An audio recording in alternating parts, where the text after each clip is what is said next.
To introduce an icebreaker speech. These speeches are the best because this is the first time that somebody's coming up onto the stage and speaking for somewhere between 4 to 6 minutes. That's the whole purpose of the speech. Just get out there and survive for 4 to 6 minutes. If you do a good job, that's a bonus. Fantastic. Dave Fisher is today doing his icebreaker. His speech is entitled, English as She is Spoke. Please welcome, lots of whooping, lots of noise, lots of enthusiasm, Dave Fisher.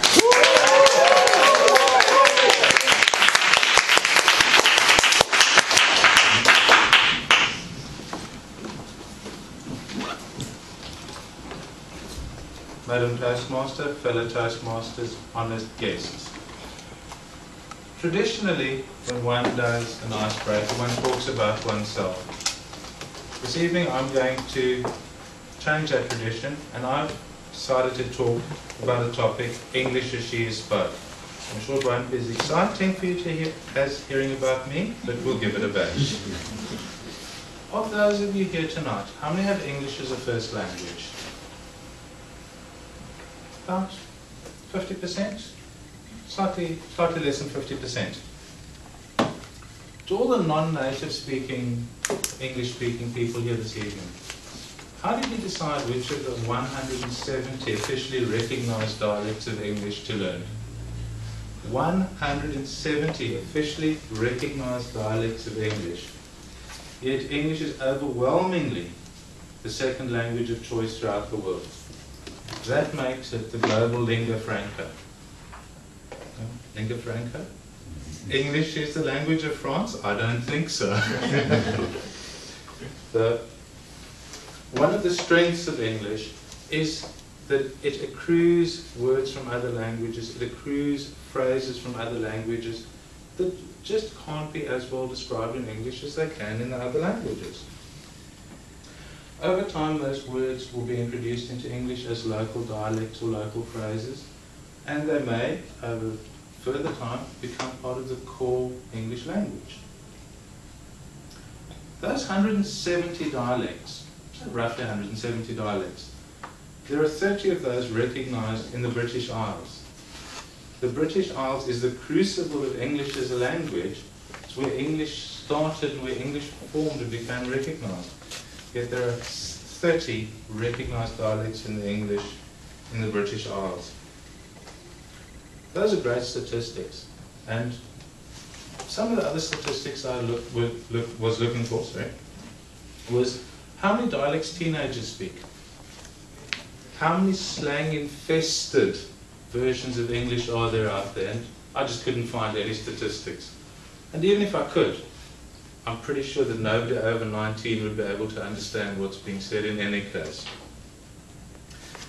Just as teenagers use language to form a group, so adults can't understand them, we as adults use language as ways to define and bind ourselves. We become groups, and some of the bigger global religions use language to unify the faithful.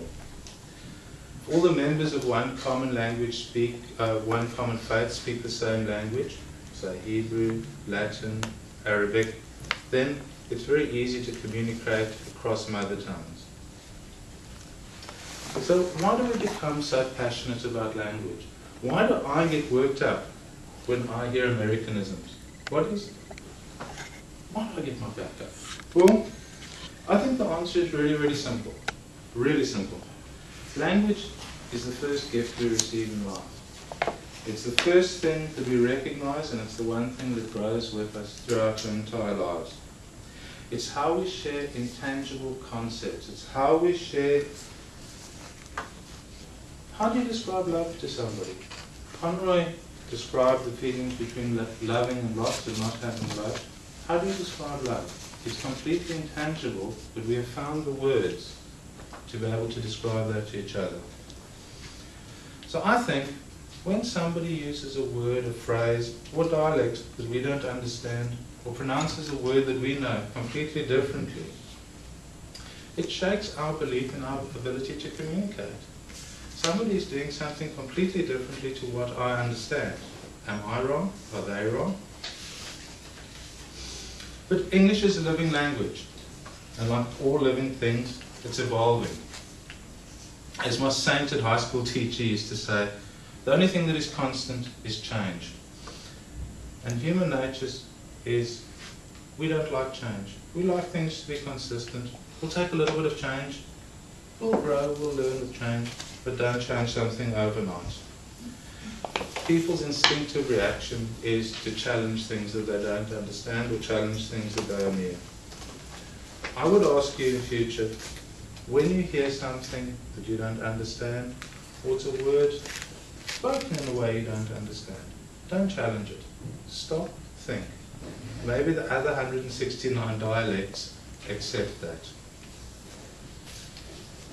In conclusion, I would like to say that while the title of my speech, English as She Spoke, is grammatically incorrect, I'm more than able to use it as the title for my speech because it's the title of a book. It's a 19th century Portuguese to English phrase book, which is often held as the classic of generally incoherent translations. I hope that my speech this evening hasn't been that incoherent. Thank you.